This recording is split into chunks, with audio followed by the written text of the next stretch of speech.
ఉమ్మడి చిత్తూరు జిల్లా వైసీపీ నాయకుల్లో రోజురోజుకు ధీమా పెరుగుతుందట.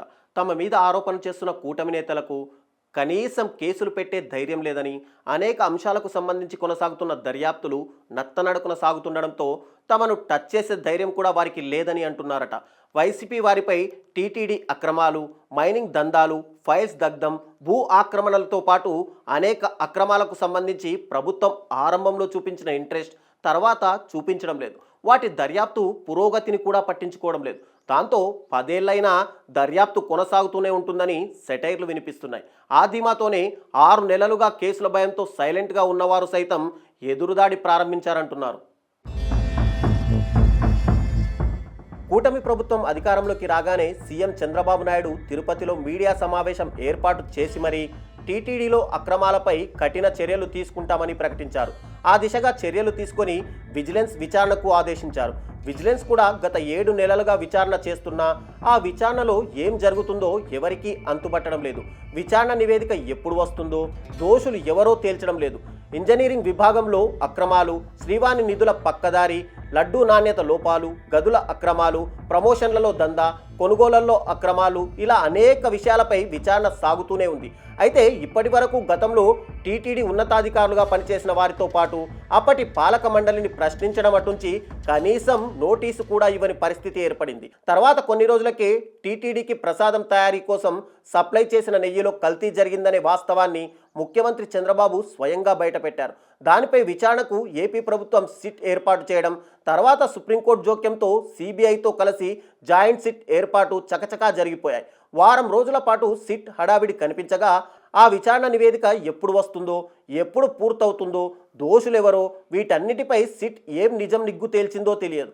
మదనపల్లి సబ్ కలెక్టర్ కార్యాలయంలో కీలక ఫైల్స్ దగ్ధమైన తర్వాత కుట్రకోణం బయటపడింది. డీజీపీతో పాటు CID chief, revenue principal secretary Sisodia Madanapalle వెళ్లి కేసులో కుట్రకోణం ఉందని నిర్ధారించారు. కర్నూలు డీఐజీ వచ్చి కేసు దర్యాప్తు పురోగతిని పరిశీలించగా సిసోడియా ఇచ్చిన పిలుపుకు వేలాది మంది బాధితులు బయటికి వచ్చి తమ భూములను పెద్దిరెడ్డి అండ్ టీం ఎలా కబ్జా చేసిందో బయటపెట్టారు.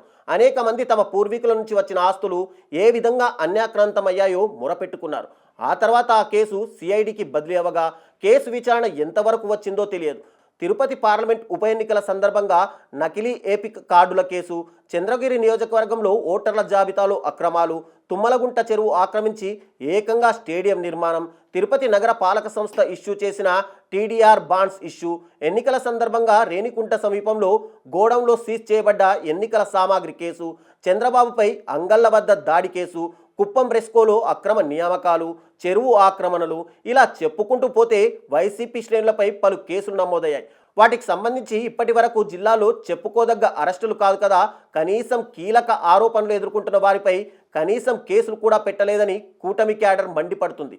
తాజాగా మాజీ మంత్రి పెద్దిరెడ్డి ఆక్రమణల పర్వం వెలుగులోకి రావడంతో దీనిని సీరియస్గా తీసుకున్నామని చెప్పడానికి సీఎం, డిప్యూటీ సీఎం విచారణకు ఆదేశించారు. అయితే దీనిపై పెద్దిరెడ్డి మాత్రం చాలా వ్యంగ్యంగా మాట్లాడారు. మీరు ఏం చేయలేరు, ఆరంభంలో చూపించే హడావిడి విచారణ ఉండదు కదా అన్నట్టు ఆయన వ్యంగ్యాస్త్రాలు విసిరారు. దాంతోపాటు సీఎం, డిప్యూటీ సీఎంలను తీవ్ర స్థాయిలో టార్గెట్ చేశారు.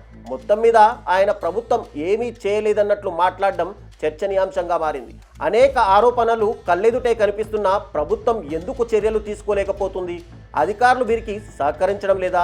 మరెందుకు ఈ కేసుల విచారణలన్నీ నత్తనడక నడుస్తున్నాయి? పరిపాలనా దక్షకుడు అన్న పేరున్న చంద్రబాబు పోలీస్ శాఖ విషయంలో కఠినంగా వ్యవహరించకపోవడంతోనే విచారణలు నత్తనడకన నడుస్తున్నాయనే వాదన ఉంది. దాంతో ప్రత్యర్థులు ఎదురుదాడి చేస్తున్నారనే ప్రచారము జరుగుతుంది.